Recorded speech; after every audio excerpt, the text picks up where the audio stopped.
मैं एक गरीब सा लूजर था, लेकिन पता नहीं कैसे कहानी की दुनिया में आकर सीधे एक अमीर घर के लड़के के शरीर में घुस गया। आंख खुलते ही नायिका मुझसे तलाक मांगने लगी। उसका पहला प्यार वापस आ गया था और अब वह चाहती थी कि मैं रास्ते से हट जाऊं। मैं तो वैसे भी बाहर से आया हुआ इंसान था, मुझे इस शादी से क्या लगाव होना था। लेकिन मानना पड़ेगा, इस असली मालिक की बीवी सच में कमाल की खूबसूरत थी। मैं अभी यही सोचकर अफसोस कर रहा था कि इतनी सुंदर पत्नी हाथ से निकल रही है। तभी उसने जो तलाक का एग्रीमेंट मेरी तरफ फेंका, उसे देखते ही मेरी खुशी आसमान छू गई, क्योंकि उसमें साफ लिखा था कि तलाक के बाद गाड़ी, बंगला और पैसा सब कुछ मेरा होगा। अब मेरे जैसे नौकरी पेशा इंसान के लिए ये सब हासिल करना कितना मुश्किल होता है, ये मैं अच्छी तरह जानता हूं। इतना पैसा सामने पड़ा हो तो कौन छोड़ता है। मैंने बिना एक पल गंवाए तुरंत हां कर दी। वैसे भी मुझे याद था कि मूल कहानी में सेकंड मेल लीड नायिका पर पागलों की तरह फिदा था। वह बार बार झमेले खड़े करता है और आखिर में नायिका का अपहरण करके नायक को धमकाता है, लेकिन उसका अंत इतना बुरा होता है कि वह धमाके में बिना निशान के उड़ जाता है। ये सोचकर मैंने बैंक कार्ड कसकर पकड़ा, फोन में अपना बैलेंस देखा और लंबी सांस छोड़ी। दुनिया में घास की कमी नहीं है, और जब जेब में पैसा हो तो बीवी की कमी भी नहीं रहती। उसी समय फोन बजा। स्क्रीन पर पत्नी लियू रुयान का नाम चमक रहा था। मैंने मन ही मन सोचा, कहीं इसे पछतावा तो नहीं हो गया। पैसा तो अभी हाथ में आकर गर्म भी नहीं हुआ था।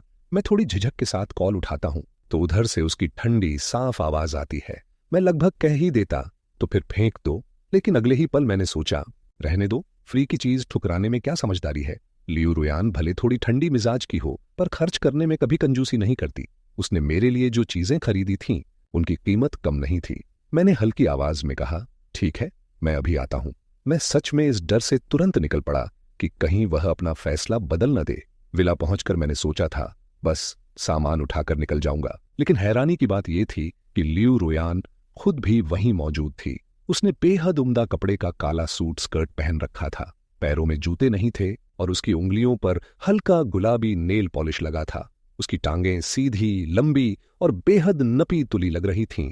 वह सोफे पर डीले अंदाज में टिकी हुई थी, आंखों में गहराई थी, मेकअप बारीक और नफीस था और पूरे चेहरे से एक आलसी सी मगर बेहद खतरनाक आकर्षक ठंडक झलक रही थी। ऐसी लियू रुयान सच में खूबसूरत भी थी और ऊंची हैसियत वाली भी। मुझे किताब की बात याद आई। गुचेन के दादा ने कभी लियू रुयान के पिता की जान बचाई थी, तभी जाकर दोनों की शादी हो पाई। नहीं तो गु परिवार जैसा छोटा सा घराना लियू रुयान जैसी औरत तक कैसे पहुंचता। मैंने सिर हिलाया। बस अब बेकार की बातें छोड़ो और सामान्य समेटो। मैं दूसरी मंजिल पर बेडरूम में गया। दरवाजा खोलते ही अंदर एक ठंडी सुनसान सी खामोशी थी। अलमारी खोलकर देखा तो हर मौसम के कपड़े बड़े बड़े ब्रांड के थे, कुछ के टैग तक नहीं निकाले गए थे। मेरी तो लॉटरी लग गई। नए कपड़े अलग रख दिए, बाद में अच्छे दाम में बिकेंगे। बाकी रोजमर्रा में पहन सकता हूं तो कपड़ों पर होने वाला खर्च भी बच जाएगा। दराज खोली तो उसमें दर्जनों घड़ियां थीं, हीरे वाले कफलिंग थे और कई दूसरी छोटी बड़ी चीजें भी पड़ी थीं। मुझे सबकी समझ भले न हो, लेकिन सिर्फ लोगो देखकर ही पता चल रहा था कि कोई भी चीज सस्ती नहीं है। मैंने कपड़े और एक्सेसरीज सब पैक करने शुरू किए और देखते ही देखते पूरे 8 डिब्बे भर गए। मैं निकलने ही वाला था कि अचानक सीने में एक अजीब सी घुटन महसूस हुई। जाने क्यों, मैं खुद ब खुद बिस्तर के किनारे बैठ गया। फिर जैसे किसी अनजानी ताकत ने मुझे मजबूर कर दिया हो, मैं झुककर बिस्तर के नीचे से एक कागज का डिब्बा खींच लाया। उसे खोला तो उसमें एक डायरी और एक फोटो एल्बम रखा था। ये क्या है? मैंने डायरी खोली। 20 जनवरी, आज आखिरकार लियू रुयान से मुलाकात हुई। पिता ने कहा कि वह मेरी मंगेतर है। मैंने सोचा भी नहीं था कि वह इतनी खूबसूरत होगी। लगता है मैं उसे पसंद करने लगा हूं। जनवरी, लियू परिवार के लोग सब मुझे नीची नजर से देखते हैं। लियू रुयान ने मुझसे बात की और कहा कि हम सिर्फ नाम के पति पत्नी रहेंगे। मेरे दिल में थोड़ा दर्द हुआ, लेकिन मैंने फिर भी मान लिया। बस उसे देखता रह सकूं, मेरे लिए वही काफी है। 11 मार्च, आज हमारी शादी हुई। तारीख लियू रुयान ने तय की। उसने कहा कि कंपनी की 10वीं सालगिरह भी है तो सब साथ में कर लेंगे। मुझे कोई ऐतराज नहीं था। 12 मार्च, लियू रुयान ने मुझे बुलाकर एक एग्रीमेंट दिया। उसमें साफ लिखा था कि जब वह आदमी वापस आएगा मुझे चले जाना होगा। मैं साइन नहीं करना चाहता था, लेकिन उसकी आंखों के सामने आखिरकार मैं मान गया। डायरी में जो कुछ था वह सब गुचेन की तरफ से लिखा गया था। उसकी और लियू रुयान की छोटी छोटी यादें, उसके मन की बातें, उसकी उम्मीदें, उसकी चुप तकलीफ, सब पढ़ने के बाद मेरे मन में बहुत अजीब सा एहसास हुआ। ये क्या था? ये तो पूरा का पूरा एक जिंदा जागता सिम्प रिप्लेसमेंट निकला। लियू रुयान रोज ठंडे चेहरे के साथ उसके सामने रहती रही, फिर भी गु चेन 3 साल तक उसके साथ टिका रहा। अब असली आदमी वापस आ गया तो उसे चुपचाप गायब हो जाना था। लगता है वह आधा इसी बात में घुट घुट कर मर गया होगा। और तभी मैं इस शरीर में आ गिरा। मैंने सिर हिलाया, डायरी वापस रख दी, फिर एल्बम की तरफ देखा। जैसे ही मैंने एल्बम खोला मैं ठिठक गया। अंदर सिर्फ लियू रुयान की तस्वीरें थीं, बैठी हुई, खड़ी हुई, किसी को डांटती हुई, सोती हुई, हर तरह की तस्वीर सब उसी की थीं। यह गुचेन सच में उससे प्यार करता था। मैं तो सोचता था कि बस बीमार किस्म की जलन या सनक होगी, लेकिन नहीं, यह तो उसकी हड्डियों तक बसा हुआ लगाव था। एल्बम के किनारों पर छोटे छोटे नोट भी लिखे थे। लियू रुयान को क्या पसंद है, क्या नहीं, क्या आदत है, किस चीज से चिढ़ती है, एक एक बात दर्ज थी। लेकिन सच कहूं तो इस पर हैरानी भी कैसी। लियू रुयान खूबसूरत भी थी, अमीर भी थी, उसे कौन पसंद नहीं करेगा। बस इंसान को अपनी औकात और हद पता होनी चाहिए। जहां अच्छा मौका मिले वहीं रुक जाना चाहिए। मैंने सब चीजें समेटी और एक लोडिंग गाड़ी बुला ली। नीचे उतरा ही था कि बाहर एक कुलीनन आकर रुकी। उसमें से एक आदमी उतरा। उसकी लंबाई करीब 180 सेंटीमीटर रही होगी।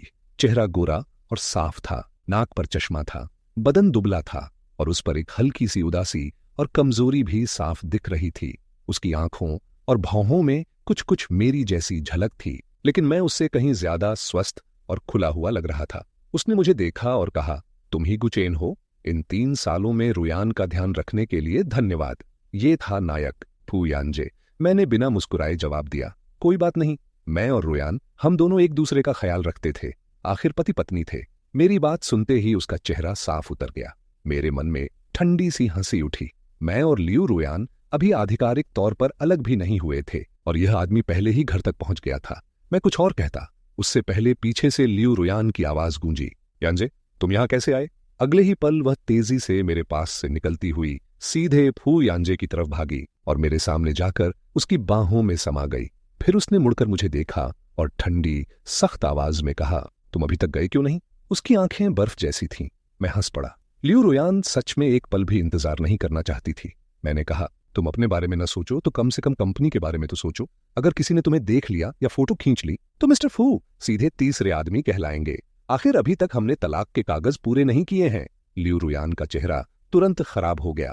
बगल में खड़े फू यानजे की आंखों में भी अंधेरा उतर आया, लेकिन मुझे उनसे जरा भी डर नहीं लगा।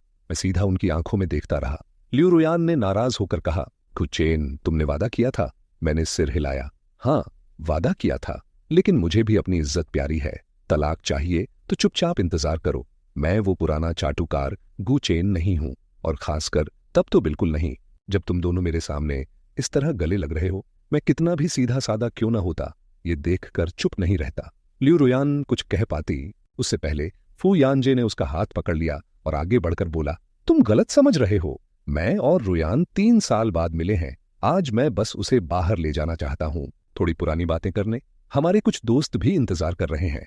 अगर तुम चाहो तो हमारे साथ चल सकते हो। नायक नायिका के दोस्त यानी ऊंचे लोगों का सर्कल। जो उसमें फिट न बैठे उसे खुद ही समझ जाना चाहिए कि जबरदस्ती घुसना बेकार है। मैंने सीधा जवाब दिया, जरूरत नहीं, मुझे और काम है। हाँ, लेकिन एक बात याद रखना। मैंने उंगली उठाकर फू यानजे की तरफ इशारा किया। औरत मर्द की दूरी नाम की भी कोई चीज होती है। तुम्हारे हाई फाई सर्कल बड़े उलझे हुए लगते हैं, थोड़ा संभल कर रहना। इतना कहकर मैंने लियू रुयान की तरफ देखा। उसे मेरा मतलब समझ जाना चाहिए था फू यानजे से थोड़ा दूरी बनाकर खड़ी हो, लेकिन उसने वैसा कुछ नहीं किया। दूसरी तरफ फू यानजे का चेहरा एक झटके में काला पड़ गया। उसने मेरी तरफ ऐसी निगाह से देखा जैसे आंखों में बर्फ जम गई हो। मैंने बस ठंडी हंसी छोड़ी और अपनी लोडिंग गाड़ी के साथ सीधे अपने विला की तरफ निकल गया। यह वही विला था जो लियू रुयान ने मेरे नाम कर रखा था। ऊपर से ये सारे कपड़े और एक्सेसरीज भी थी। अब आगे की जिंदगी मुश्किल नहीं लग रही थी। मैंने सारे नए कपड़े सेकंड हैंड दुकान पर बेच दिए और करीब 3,000 मिले। बाकी एक्सेसरीज भी एक एक करके निकाल दी। बैंक बैलेंस फिर से फूल गया। तलाक के बाद भी अगर इतनी रकम हाथ में हो तो आराम से पड़े रहने की जिंदगी निकल सकती है। लेकिन एक काम अभी बाकी था। असली गुचेन लियू परिवार की कंपनी में काम करता था।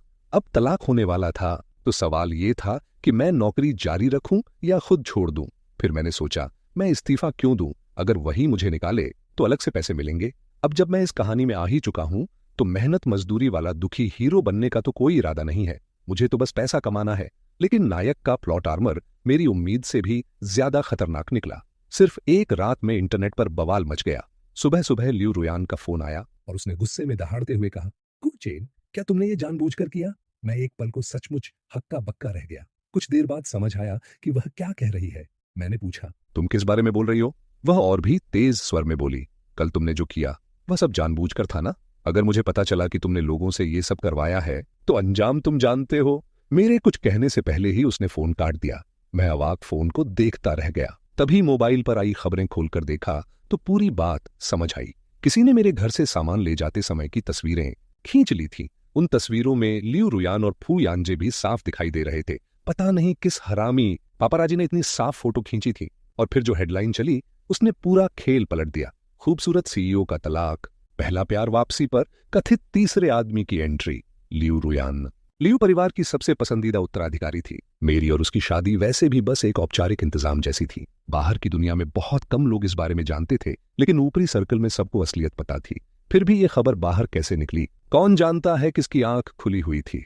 फिलहाल हालात ऐसे थे कि फू यानजे सबके निशाने पर आ गया और मैं भी बिना वजह इस मुसीबत में घसीटा गया। मैंने कुछ देर सोचा, फिर लियू रुयान को फोन मिलाया, लेकिन उसका नंबर लगातार व्यस्त जा रहा था। मजबूरी में मैंने उसे मैसेज भेजा। मैं नहीं चाहता था कि यह मामला और फैल जाए। लियू रुयान ने कोई जवाब नहीं दिया, लेकिन ऑनलाइन हवा का रुख धीरे धीरे बदलने लगा। फू यानजे और लियू रुयान तो कॉलेज के जमाने से फेमस कपल थे। पूरी यूनिवर्सिटी में आदर्श जोड़ी माने जाते थे। असली तीसरा आदमी तो वह दूसरा वाला है। मेरी दूर की मौसी लियू परिवार में नौकरानी है। उसने बताया कि गु चेन ने एहसान का दबाव बनाकर लियू रुयान से शादी की थी। नहीं तो उनकी शादी में कोई रस्म, कोई ढंग का आयोजन तक क्यों नहीं हुआ। 3 साल पहले फू यानजे भी मजबूरी में गया था। उसका एक्सीडेंट हो गया था, इसलिए लौट नहीं पाया। हाँ, अब समझ आया।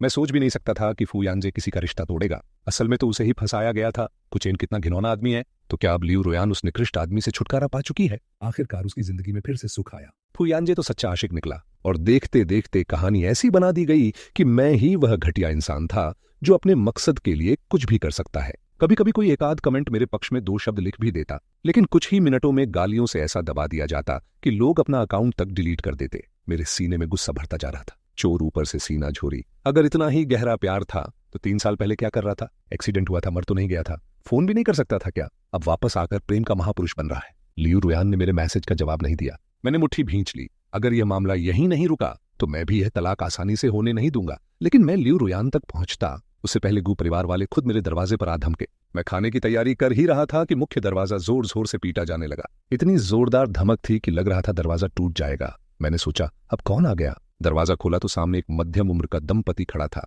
दोनों के चेहरों पर गुस्सा साफ दिख रहा था। उन्हें देखते ही मेरे दिल में एक अजीब सा कंपन उठा, जैसे इस शरीर की पुरानी यादें जाग गई हों। आदमी ने मुझे देखते ही डांटना शुरू किया, गुचैन, तेरी हिम्मत कैसे हुई बाहर आकर रहने की? मिस लियू कहाँ है? खड़ा खड़ा क्या देख रहा है? मैं और तेरी माँ तुझे ढूंढते ढूंढते परेशान हो गए और तू यहाँ आराम से खाना खा रहा है। तो ये थे गु चेन के माँ बाप। वैसे भी किताब में साफ था कि गु चेन के माता पिता ने उसे हमेशा सिर्फ इस्तेमाल किया था। अगर उन्होंने उसे थोड़ा सा भी स्नेह दिया होता तो शायद वह अंदर से इतना टूटा हुआ इंसान न बनता और आखिर में बर्बादी के रास्ते पर न जाता। लेकिन अब मैं गु चेन था और मैं उन्हें अपने ऊपर सवार होने नहीं देने वाला था। मैं वापस मेज पर जाकर बैठ गया और बिना उनकी तरफ देखे खाना खाने लगा। तभी सामने खड़ी औरत ने मेज पर जोर से हाथ पटका। तुझे अभी भी खाने की पड़ी है? मैंने बिना सिर उठाए कहा, तो और क्या करूं? जो कहना है साफ कहो। अगर सिर्फ मुझे डांटने आए हो तो उसकी जरूरत नहीं। मुझे सुनने में कोई दिलचस्पी नहीं है। मेरी बात खत्म होते ही आदमी फट पड़ा।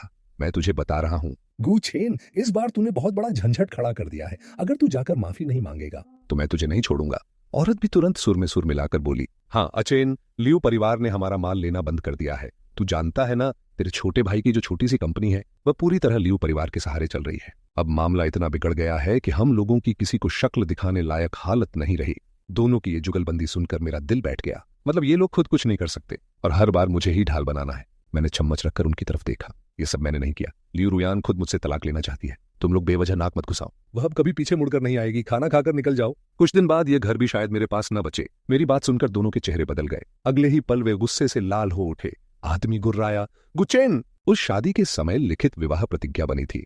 अगर लियू परिवार तलाक चाहता है तो हम वह पत्र सबके सामने निकाल देंगे, फिर देखते हैं वे कैसे तलाक लेते हैं। विवाह प्रतिज्ञा? मैंने भौं उठाई। अरे ऐसी भी कोई चीज है? फिर मैं ठंडी आवाज में बोला, ऑनलाइन जो कमेंट घूम रहे हैं वे देखे हैं ना? फू यानजे को लोगों ने तीसरे आदमी से उठाकर सच्चे प्रेम का दीवाना बना दिया है। ऐसे में तुम्हें लगता है कि वह शादी का कागज कुछ बदल देगा? यकीन मानो, अगर तुमने वह कागज बाहर निकाला तो उस वक्त सिर्फ मैं ही नहीं, तुम लोग भी रातों रात इस दुनिया से गायब हो सकते हो। इसलिए मेरी सलाह मानो, गर्दन नीचे करके चुपचाप जीना सीखो। मैं ये बात डराने के लिए नहीं कह रहा था। इस शहर में लियू परिवार की ताकत हमारी औकात से कहीं ऊपर थी। माँ बाप ने मेरी बात सुनी तो उनके चेहरों पर डर साफ दिखाई दिया। फिर दोनों चुपचाप बैठकर सिर झुकाकर खाना खाने लगे। कुछ देर के लिए ड्राइंग रूम में अजीब सी शांति छा गई। खाना खत्म होने के बाद मैं उन्हें बाहर तक छोड़कर आया। वापस मुड़कर उस विला को देखा और उसी पल मेरे मन में एक फैसला साफ हो गया। ये घर भी अब नहीं रखना चाहिए, नहीं तो आगे चलकर यही एक नया झंझट बन जाएगा। मैंने तुरंत एक एजेंट बुलाया और विला को भी बेचने के लिए लिस्ट करवा दिया। उस ठंडे खाली घर को देखते हुए मुझे लियू रुयान की याद आई। अब तक उसने मुझे कोई जवाब नहीं दिया था। उल्टा मेरे फोन पर लगातार गालियों से भरे मैसेज आ रहे थे, ऊपर से बेहिसाब कॉल्स। शुरू में मैंने सोचा इन्हें नजरअंदाज कर देता हूं, लेकिन माँ बाप को भेजने के बाद जब मैं घर में बैठकर कागजात और सामान देख रहा था, तभी बाहर फिर से हलचल हुई। मैंने ध्यान से देखा तो पता चला कि कोई सिर फिरा फैन मेरे घर तक पहुंच गया था और वह मुझ पर पेंट उड़ेलने की कोशिश कर रहा था। अच्छा हुआ कि सिक्योरिटी ने उसे पकड़ लिया और सीधे पुलिस स्टेशन भिजवा दिया। मैं दरवाजे पर खड़ा उसे देख ही रहा था कि वह औरत पागलों की तरह चिल्लाई, कुचेन, तू कभी अच्छा अंजाम नहीं देखेगा। अब मेरा सब्र जवाब दे चुका था। मैंने तुरंत लियू रुयान को फोन लगाया। 10 से ज्यादा रिंग जाने के बाद उसने कॉल उठाई। उधर से फिर वही बर्फ जैसी आवाज आई, तुम्हारा ड्रामा अभी तक खत्म नहीं हुआ। मैंने झुंझलाकर कहा, लियू रुयान, तुम्हारी योजनाओं से मेरा कोई लेना देना नहीं है, लेकिन मैं तुम्हें साफ चेतावनी दे रहा हूं। तलाक की प्रक्रिया में जो कूलिंग ऑफ पीरियड है, उसमें अगर मैं जाकर कागज पूरे न करूं तो ये शादी खत्म नहीं होगी। और अगर तुमने लोगों को इसी तरह मेरे ऊपर कीचड़ उछालने दिया तो फिर मुझे दोष मत देना। मैं किसी की इज्जत नहीं रखूंगा। तुम्हारे पास सिर्फ एक दिन है, ऑनलाइन चल रही हर बात साफ कराओ। अगर तुम खुद सफाई नहीं दोगी तो मैं तुम्हारी मदद करने से पीछे नहीं हटूंगा। मैंने इतना कहा और सीधे फोन काट दिया। धत्तेरे की, मेरे अंदर भी गुस्सा है। मैं चाहे इस कहानी में बाहर से आया हुआ इंसान हूं, लेकिन इसका मतलब ये नहीं कि कोई भी मेरे ऊपर गंदगी फेंकता रहे और मैं चुपचाप सहता रहूं। और सच कौन है, तीसरा आदमी कौन है, ये बात उनके दिल भी अच्छी तरह जानते हैं। पता नहीं मेरी धमकी ने असर किया या नहीं, लेकिन बहुत जल्दी लियू रुयान खुद मैदान में उतर आई। उसने वेइबो पर सिर्फ एक लाइन लिखी, उम्मीद है सब लोग ऑनलाइन हिंसा और ट्रोलिंग बंद करेंगे। बस यही एक लाइन, और कमाल देखो, लोग उसकी तारीफों के पुल बांधने लगे। कोई उसे खूबसूरत कह रहा था, कोई दयालु, कोई उदार, और नतीजा मैं फिर से सबसे बड़े निशाने पर आ गया। मैंने दांत पीसकर कहा, लियू रुयान, बहुत अच्छा खेला तुमने। फिर मैंने अपने माँ बाप से वह विवाह प्रतिज्ञा मंगवाई और उसे 30 लाख देकर अपने नाम ले लिया। इतना पैसा खर्च करते समय मेरा दिल सच में दुखा, लेकिन मेरे पास और रास्ता नहीं था। यह हिसाब मैं लियू रुयान के नाम लिख चुका था। आखिरकार वह विवाह प्रतिज्ञा मेरे हाथ में थी। यह सच में लियू परिवार के बुजुर्ग ने अपने हाथ से लिखी थी और उस पर उनकी निजी मुहर भी लगी हुई थी। मैंने कागज को हाथ में लेकर मन ही मन कहा, बुजुर्ग साहब, सच में माफ कीजिए, आप तो इस दुनिया से जा चुके हैं। और उसके साथ एक ब्रोकर भी आया था। कुछ समय बाद फू यांजे को फिर से देखकर मुझे साफ लगा कि उसकी आभा फिर बदल गई है। वह पहले से भी ज्यादा ऊंचा, ठंडा और दबाव बनाने वाला लग रहा था। चेहरे पर गुस्सा नहीं था, लेकिन उसकी आंखों और भौहों में ऐसी सख्ती भरी थी कि सामने वाला खुद ही दब जाए। उसने मुझे देखते ही सीधे कहा, यह घर मैं खरीद रहा हूं। उसकी आवाज ऐसी थी जैसे इनकार करने का विकल्प ही ना हो। मैं हल्का सा हंसा और बोला, वाह, पैसे तो सच में बहुत हैं तुम्हारे पास। वह बिना रुके बोला, ब्रोकर ने जो कीमत बताई है मैं उससे 30% ज्यादा दूंगा। मैं नहीं चाहता कि रुयान की कोई भी चीज तुम्हारे हाथ में रहे। घर बेचने के बाद तुम ये शहर छोड़ दोगे। अगर वह ये बात न कहता तो शायद मैं सोचता भी, लेकिन उसने जैसे ही मुझे आदेश देने की कोशिश की, मेरा इरादा वहीं बदल गया। मैंने उसकी आंखों में देखते हुए साफ कहा, नहीं बेचूंगा। मेरी बात सुनते ही फू यांजे की भौं हल्की सी सिकुड़ी।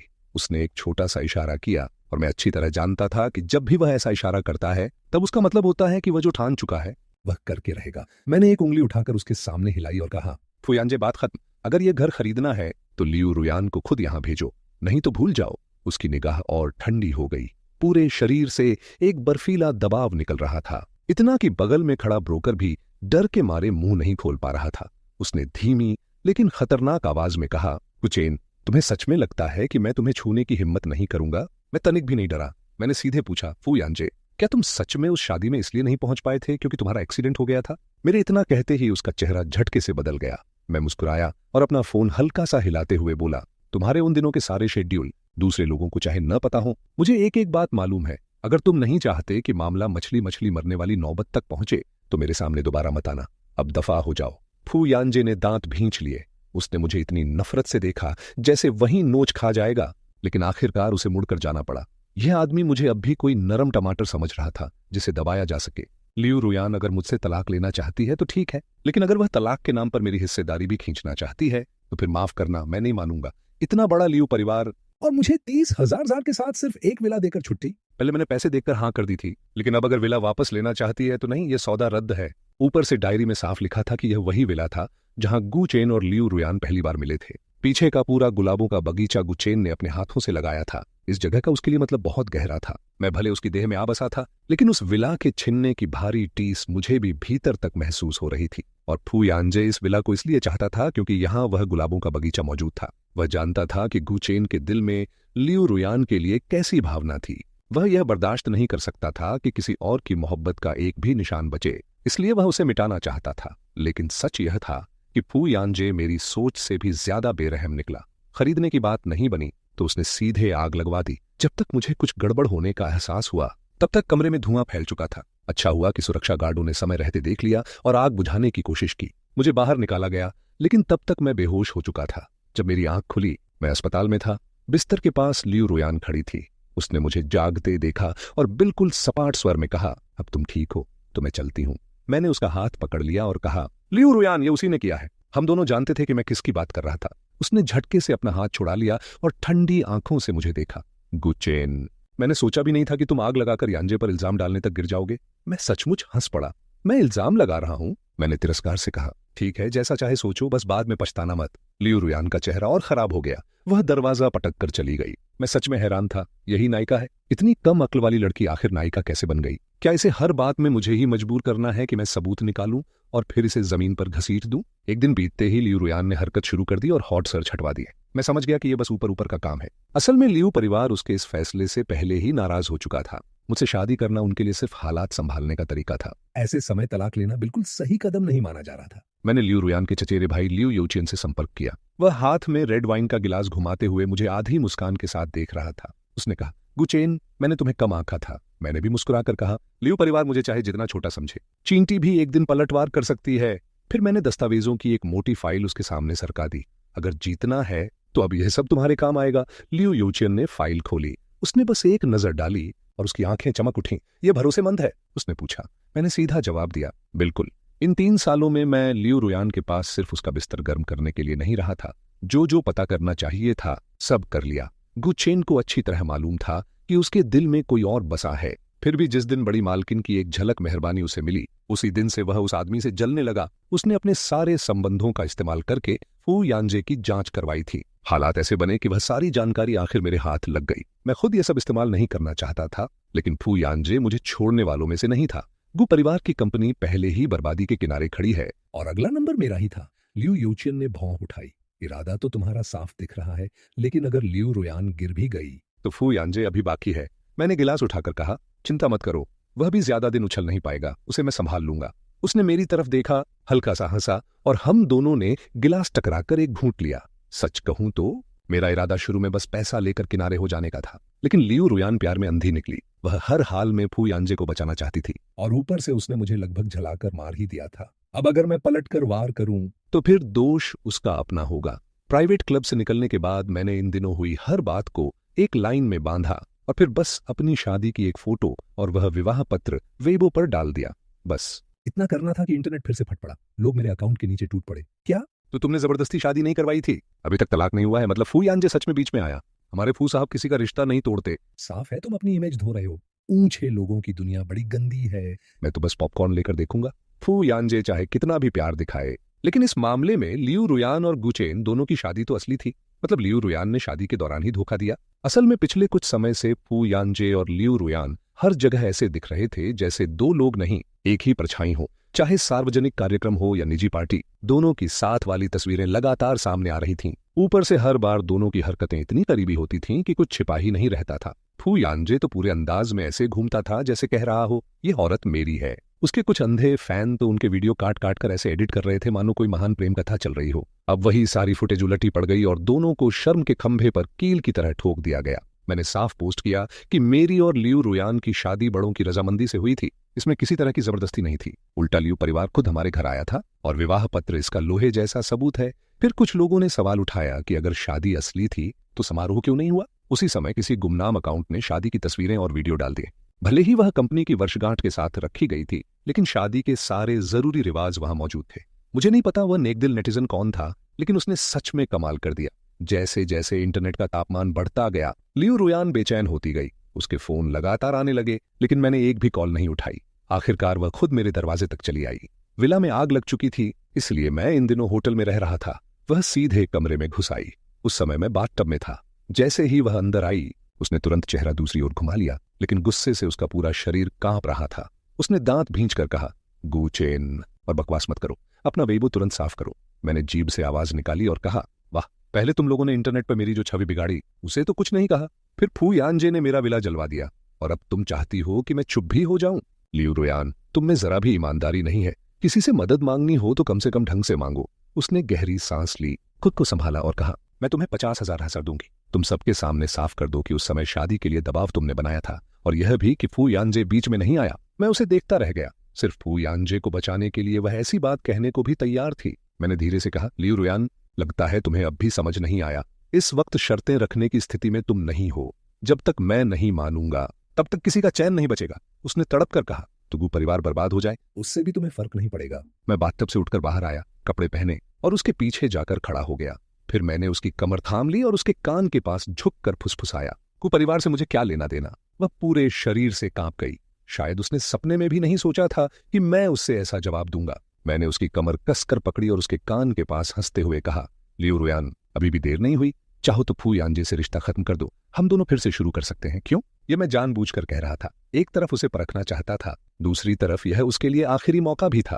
लेकिन अगले ही पल उसने मुझे जोर से धक्का दिया। उसकी आंखों में नफरत भरी थी। उसने कहा, कभी नहीं, यानजे तुम्हें छोड़ने वाला नहीं है। मैंने कंधे उचकाए। ठीक है, तो देखते हैं तुम्हारा फू यानजे अब कौन सा नया त्रुप का पत्ता निकालता है। अब तुम जाओ, वैसे भी तलाक होने ही वाला है, और तुम अभी भी मेरा नहाना देखने पर उतारू हो। अगर फू यानजे ने गलत समझ लिया तो अच्छा नहीं होगा। मेरी बात सुनते ही वह गुस्से से जलती हुई मुड़ी और बाहर चली गई। मैं उसे जाते देख मुस्कुराया, फिर फोन निकालकर एक संदेश भेज दिया। अब जाल खींचने का समय आ गया था। लियू रुयान अब खुले मुंह झूठ बोल ही नहीं सकती थी। फू यानजे जैसे ही इंटरनेट पर कुछ कहने की कोशिश करता, लोग उसे छलनी की तरह भून डालते। लियू रुयान ने एक बार लाइव आकर सफाई देने की कोशिश भी की, लेकिन कमेंट सेक्शन में घुसे लोग उसे तुरंत उसकी औकात याद दिलाने लगे। कुछ तो सीधे उसके मुंह पर पूछ रहे थे कि क्या उसने हमारी शादी के बीच दखल दिया था। विवाह पत्र और शादी का प्रमाण पत्र सामने थे, और इन तथ्यों के रहते फू यानजे कितना भी खुद को धोने की कोशिश करे, कुछ बदलने वाला नहीं था। आखिरकार लियू रुयान चुप हो गई, लेकिन वह जितना चुप रहती उतना ही उसकी घबराहट और दोषी होना साबित होता जाता। उसी समय मैंने फू यानजे के विदेश वाले रंगीन वीडियो भी बाहर छोड़ दिए। वह आदमी लियू रुयान के लिए कोई तपस्वी बनकर नहीं बैठा था। विदेश में तो वह एकदम बाएं दाएं बाहों में औरतें डाले घूम रहा था। मैंने खास तौर पर वह सब पैक करके लियू रुयान को भी भेजा, ताकि वह अपने महान प्रेमी के साथ बैठकर थोड़ा शांत मन से बातचीत कर सके। एक दिन लियू यूचिन के साथ शराब पीते हुए उसका मूड बहुत अच्छा था। उसने हंसते हुए कहा, तुम लियू रुयान को देखकर शायद समझ नहीं पाए। बाहर से चाहे जितनी तेज दिखती हो, लेकिन उसे सफाई और शारीरिक दूरी को लेकर अजीब किस्म की सनक है। तुम्हारे साथ उसका रिश्ता शायद गिनती की बार ही उस हद तक गया होगा, लेकिन फू यानजे के साथ तो मामला सूखी लकड़ी पर आग जैसा था। और अब देखो निकला क्या, फू यानजे तो पूरा का पूरा प्लेबॉय निकला। मैं हंस पड़ा। आखिर उपन्यास में फू यानजे नायक भी था और दबंग सीईओ भी। उसके आसपास औरतों की कमी कभी हो ही नहीं सकती थी। वह लियू रुयान के लिए कैसे अपनी पूरी जिंदगी सहेज कर रखता। उसके हिसाब से जब तक शादी नहीं हुई तब तक बाकी औरतें बस गुजरते हुए खिलौने थीं, खेल भर। लियू यूचिन ने मेज पर उंगली से हल्की दस्तक दी और बोला, तलाक कब लेने वाले हो? बस 7 दिन बचे हैं, तुम्हें जल्दी करनी होगी। मैं समझ गया कि वह क्या कहना चाहता है। उसके बाद उसने एक और धमाका कर दिया। 3 साल पहले शादी वाले दिन की विदेश के अस्पताल की वीडियो और तस्वीरें सामने आ गईं। उसी दिन लियू रुयान ने फू यानजे को फोन किया था। उसने यहां तक कहा था कि अगर वह आ जाए तो वह शादी से भाग जाने को भी तैयार है। लेकिन अफसोस, उस समय फू यानजे एक औरत के साथ होटल में ऐश कर रहा था और मामला इतना बढ़ा कि उसे अस्पताल पहुंचना पड़ा। बाद में लियू रुयान को यकीन दिलाने के लिए उसने कार एक्सीडेंट का झूठा बहाना कर लिया। अब जब सच बाहर आया तो उसकी पूरी बनाई हुई इमेज ध्वस्त हो गई। लियू रुयान गुस्से से कांप उठी और उसने फू यानजे से भयंकर झगड़ा किया। बदकिस्मती से वह झगड़ा भी पापाराजी ने कैद कर लिया। फुटेज में साफ दिख रहा था कि फू यानजे ने लियू रुयान की गर्दन पकड़ रखी है और उसके चेहरे पर अविश्वास, चोट और सदमे की मिलीजुली छाया है। लेकिन अजीब बात यह थी कि उसे इस हालत में देखकर भी मेरे दिल में कोई दर्द नहीं उठा। मैंने उल्टा एक बोतल रेड वाइन खोल ली। वक्त सच में घूम कर लौटता है। लियू रुयान, अब तुम्हें साफ दिखाई दे रहा होगा ना, यही था तुम्हारा कथित भाग्य का पुरुष।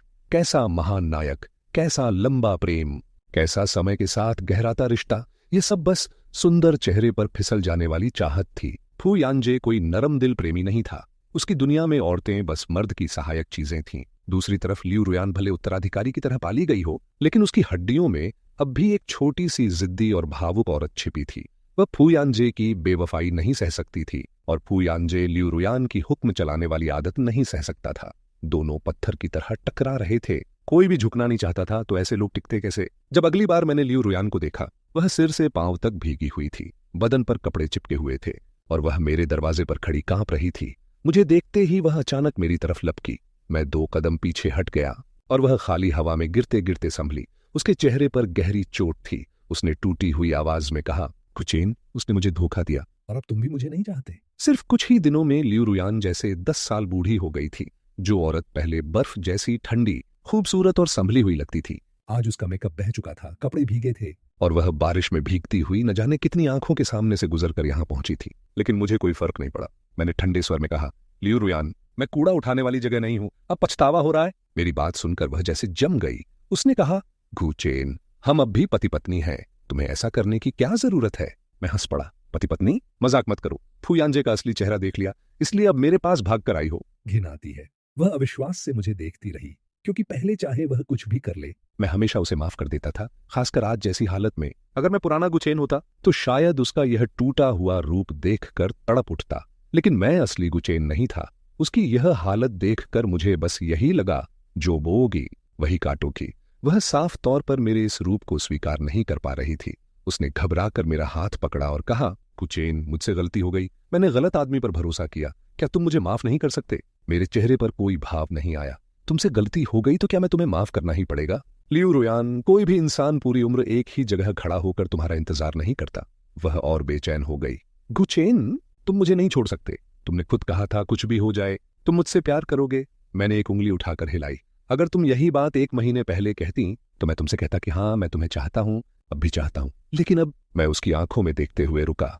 अब मुझे तुम गंदी लगती हो। वह 2 कदम पीछे लड़खड़ाई, होंठ कांप रहे थे। मैं समझ गया कि वह क्या कहना चाहती है। मैंने बिना उसे पूरा बोलने दिए कहा, क्या तुम ये कहना चाहती हो कि तुम उस आदमी के साथ नहीं सोई? तो सुन लो, मानसिक बेवफाई भी बेवफाई ही होती है। तुम अपने लिए चाहे जितनी सफाई दो, मेरे लिए कोई फर्क नहीं पड़ता। अब मैंने अपनी छाती पर उंगली रखी। यहां तुम्हारे लिए कोई जगह नहीं बची। नहीं, ऐसा नहीं हो सकता। वह अचानक मेरी तरफ झपटी और मेरे हाथ कसकर पकड़ ली। उसकी पकड़ इतनी मजबूत थी कि मेरी भुजाएं दुखने लगीं। मैंने भौहें सिकोड़ते हुए उसे देखा। ये सब क्यों? वह कांपती हुई बोली, ऐसे कैसे खत्म हो सकता है? गुचेन, तुम अब भी मुझसे प्यार करते हो, है ना? मैं बदल जाऊंगी। मैंने सिर हिलाया। बेवकूफ मत बनो, अब जाओ। फिर मैंने उसे धक्का देकर दरवाजे की ओर किया और साथ ही पुरानी डायरी और वह फोटो एल्बम उसके हाथ में थमा दिया। जो था वह यही खत, परसों याद से सिविल अफेयर्स ब्यूरो पहुंचना। अगर तुम नहीं आई तो मैं इससे भी ज्यादा जोरदार चीजें बाहर निकाल दूंगा। लियू रुयान ने वे चीजें हाथ में ली। उसने बस 2 पन्ने पलटे और आंसू ऐसे बहने लगे जैसे बांध टूट गया हो। लेकिन मैं बिल्कुल निर्विकार खड़ा रहा और दरवाजा बंद कर दिया। औरत भले खूबसूरत हो, लेकिन अगर उसमें समझ न हो, सही गलत की पहचान न हो और ऊपर से वह जहरीली भी हो, तो ऐसी औरत मुझे नहीं चाहिए। 2 दिन बाद लियू रुयान तय समय पर सिविल अफेयर्स ब्यूरो के बाहर पहुंच गई। वह पहले से भी ज्यादा मुरझाई हुई दिख रही थी, फिर भी आखिरी कोशिश करने से खुद को रोक नहीं पाई। उसने धीमी आवाज में कहा, गुचेन, क्या हम तलाक न लें? मैंने बिना एक पल गंवाए कहा, माफ करना। नहीं। मेरे जवाब के साथ ही उसका चेहरा उतर गया। मैं मुस्कुराया, उसके कंधे पर हल्की सी थपकी दी और कहा, चलो अंदर चलते हैं। 10 मिनट बाद मेरे हाथ में चमकता हुआ लाल तलाक प्रमाण पत्र था। मैंने लंबी सांस ली, उसकी तरफ हाथ हिलाया और मुड़कर चल पड़ा। पीछे से उसने मेरा हाथ पकड़ लिया। हम फिर से शुरू कर सकते हैं। उसी पल मैंने साफ महसूस किया कि इस शरीर के भीतर कहीं गहराई में छिपी पुरानी आत्मा कांपी, फिर धीरे धीरे शांत हो गई। लगता था असली गुचेन ने भी आखिर सच देख लिया था और अब वह भी छोड़ चुका था। लेकिन लियू रुयान अभी भी छोड़ना नहीं चाहती थी। फिर भी मैं कैसे खुद को उसके साथ फिर से उलझने देता? तलाक के कागज हाथ में आते ही मैंने उनकी तस्वीर पोस्ट कर दी और एक बार फिर मैं और लियू रुयान हॉट सर्च पर पहुंच गए। इस बार लोग फिर टूट पड़े। अरे वाह, सच में पूरा अपडेट मिल गया। भाई, तुमने सच में तलाक ले लिया? भाई बधाई हो, आखिर उस घटिया औरत से छुटकारा मिला। भाई, मैंने पहले तुम्हें गाली दी थी, उसके लिए माफी। भाई सच सच बताओ, लियू रुयान से तलाक में कितने पैसे मिले? लोग सच में मेरी जेब की चिंता कर रहे थे। हाँ, भीड़ में कुछ भाड़े के ट्रोल भी थे जो फिर से मुझे कटघरे में खड़ा करना चाहते थे और पूछ रहे थे कि मैंने लियू परिवार से कितने फायदे उठाए। लेकिन मैंने शांत रहकर अगला दांव चला। मैंने फायर डिपार्टमेंट से मिली जांच रिपोर्ट पोस्ट की, जिसमें साफ लिखा था कि मेरे घर में लगी आग प्राकृतिक नहीं बल्कि मानवीय साजिश थी।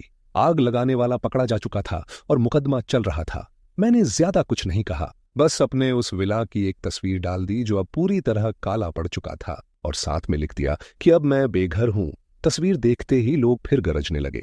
अब तो साफ है, ये आग फूयांजे से जुड़ी हुई है।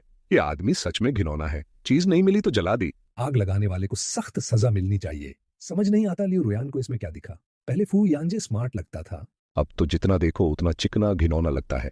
ऐसा सड़ा हुआ आदमी औरत के साथ ही बांध दो, दोनों एक दूसरे को ही झेलें। फुयांजे की प्रतिष्ठा फिर और नीचे गिर गई। उसी समय लियू योचिन ने भी सही मौके पर वार किया। तलाक के पूरे कांड की वजह से लियू रुयान से बोर्ड ने जवाब मांगना शुरू कर दिया। जिन जिन प्रोजेक्ट्स की जिम्मेदारी उसके हाथ में थी वे अलग अलग स्तर पर हिलने लगे। लियू योचियन ने मौका पकड़ लिया। धीरे धीरे उसके हिस्से निगलने शुरू किए और फिर कंपनी की सार्वजनिक छवि को नुकसान का बहाना बनाकर बाकी डायरेक्टर्स के साथ मिलकर उसे पद से हटवा दिया। लियू रुयान सच में अपने सिंहासन से नीचे गिर चुकी थी। वह चाहकर भी कुछ नहीं कर पाई। बाद में पुराने घर के एक नौकर ने मुझे चुपके से बताया कि लियू रुयान अब अपनी संपत्तियां बेचने लगी है। उसके हिसाब किताब में बहुत बड़ा खालीपन निकला था और बोर्ड ने साफ कह दिया था कि वह घाटे की भरपाई खुद करेगी। मतलब अब उसे कई मकान बेचने पड़ेंगे। मुझे उस दिन पहली बार तलाक पर सच में खुशी हुई। अगर मैं अब भी उससे शादीशुदा होता तो ये कर्जदा मेरे सिर भी आता। उधर फू यानजे की हालत भी कुछ बेहतर नहीं थी। विदेश से लौटकर उसका इरादा था कि लियू रुयान के साथ फिर जुड़कर फू समूह को नई ऊंचाई पर ले जाए, लेकिन इस बार उसका दांव उल्टा पड़ा। उसके समूह की रियल एस्टेट कंपनी पर खुलासा हुआ कि निर्माण में घटिया सामग्री इस्तेमाल की गई थी और उसी की वजह से एक मजदूर घायल हो गया। वैसे तो ये कोई इतना बड़ा मामला नहीं था, बस मुआवजा देकर मामला शांत किया जा सकता था। लेकिन फू यानजे को ऊंचे सिंहासन पर बैठने की इतनी आदत थी कि जब लोग विरोध करने आए तो उसने सीधे अपने बॉडीगार्डों से उन पर हाथ उठवा दिया। दुर्भाग्य से उसी समय रिपोर्टर वहां मौजूद थे और सब कैमरे में कैद हो गया। शहर में उस दौर में निर्माण और प्रचार से जुड़ी कुछ बड़ी चीजें चल रही थीं। ऊपर तक मामला पहुंच गया और सीधे आदेश आया कि इस पूरे मामले में सख्ती बरती जाए। देखते ही देखते फू समूह की छवि भी लुढ़क गई। फू यानजे को गिरफ्तार कर लिया गया। सुना तो यह भी गया कि पकड़ते समय भी वह अपनी अकड़ नहीं छोड़ रहा था और कह रहा था कि वह फू समूह का अध्यक्ष है। उसके वकील आएंगे और वह असली पर्दे के पीछे वाले लोगों को नहीं छोड़ेगा। मैंने भी मौके पर थोड़ा सा पैसा लगाकर उसे फिर हॉट सर्च पर चढ़ा दिया। अब हालत यह थी कि हर तरफ लोग उसे कोस रहे थे। इंटरनेट पर कानून समझाने वाले बड़े बड़े अकाउंट उसे सार्वजनिक रूप से कानूनी धाराएं पढ़ा रहे थे। मैं ये सब देखकर बस सिर हिलाता रहा। मूल उपन्यास में लेखक की कृपा से वह जो चाहे कर सकता था, चाहे कितना भी गैर कानूनी काम करे। सब कहानी के नाम पर दब जाता था। लेकिन मेरे आने के बाद यह दुनिया धीरे धीरे सामान्य होने लगी थी। चीजें अब अपनी सही पटरी पर लौट रही थीं। आखिरकार फू यानजे बहुत पैसा खर्च करके बाहर तो आ गया, लेकिन उसे घायल मजदूरों को 2 मिलियन से ज्यादा का मुआवजा देना पड़ा। ऊपर से जो इमारत बन चुकी थी उसे भी तोड़कर फिर से बनाना पड़ा। यह एक अलग भारी खर्च था और कहानी यहीं खत्म नहीं हुई। उस प्रोजेक्ट के घर खरीद चुके लोग खुद हर दिन वहां जमा होने लगे और निर्माण पर निगरानी करने लगे। जरा सी गलती दिखती और तुरंत पुलिस को बुलाने की धमकी देते। फू यानजे की जिंदगी नर्क बन चुकी थी। मैंने यह सब देखा और मुस्कुरा दिया। उसी समय फोन पर ट्रांसफर का मैसेज आया। लियू योचियन ने मेरे खाते में पूरे 100 मिलियन भेज दिए थे। यही वह रकम थी जो मैंने उसके साथ काम करने की कीमत के तौर पर तय की थी। पैसा हाथ में आते ही मैंने अपने लिए एक बड़ा सा आलीशान फ्लैट खरीद लिया। फिर धीरे धीरे अपने हिसाब से काम लेने लगा। जिंदगी अब सरल भी थी और भरपूर भी। जब अगली बार उनकी खबर मिली तब पूरे 6 महीने बीत चुके थे। फू समूह आखिरकार दिवालिया हो चुका था। इतने समय में नायक को भी गिरते देख मेरा दिल एक बार सच में दहल गया। मैंने सोचा, कहीं ऐसा तो नहीं कि मेरे आ जाने से मूल कहानी की दुनिया ही टूट गई है। क्या नायक नायिका के इस पतन की वजह से मुझे भी मिटा दिया जाएगा? मैंने पूरे 6 महीने जैसे डर डर कर जिए, लेकिन फिर धीरे धीरे समझ आया कि मुझ पर कोई असर नहीं पड़ रहा। तब जाकर मैंने चैन की सांस ली। फू यानजे दिवालिया होने के बाद लगभग गायब हो गया। मुझे भी अब उसकी खास परवाह नहीं थी। एक दिन लियू योचियन ने मुझे खाने पर बुलाया। हम बैठे ही थे कि संयोग से सामने लियू रुयान दिख गई। उसका चेहरा काला पड़ा हुआ था। मुझे देखते ही वह ठिठक गई, फिर तुरंत समझ गई कि खेल कैसे पलटा था। उसने झल्लाकर कहा, तुम दोनों ने मिलकर मुझे फंसाया? लियू योचियन ने कंधे उचकाए। हार जीत का खेल था। तुम्हारे हाथ में अच्छे पत्ते थे, तुमने खुद उन्हें बर्बाद किया। मैं बस हल्का सा मुस्कुराया। लेकिन लियू रुयान जैसे यह सच्चाई मानने को तैयार ही नहीं थी। वह तेजी से मेरी तरफ बढ़ी और चिल्लाई, कुचेन, तुम्हारी हिम्मत कैसे हुई? मैंने उसकी तरफ तिरछी नजर डाली, उंगलियां चटकाईं और तुरंत एक वेटर हमारे पास आ गया।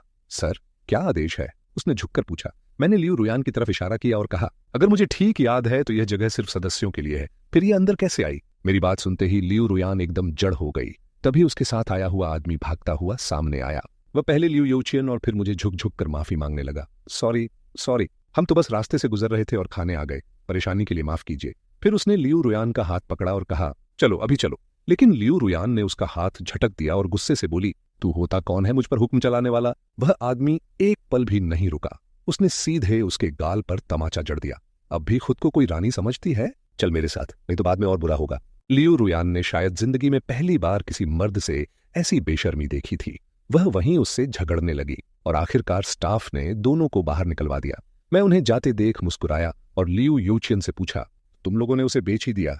लियू यूचियन ने फिर कंधे उचकाए। बिना दिमाग की औरत की आखिरी कीमत यही होती है, शादी के सौदे में इस्तेमाल होना। वह आदमी नीचे की सप्लाई चेन से जुड़ा व्यापारी है, उसके साथ रिश्तेदारी होने से लागत 20% कम हो जाएगी। मैंने भी कंधे उचकाए। ठीक ही है, लियू रुयान का दिमाग चाहे जैसा भी रहा हो, लेकिन चेहरा उसका अब भी बुरा नहीं था।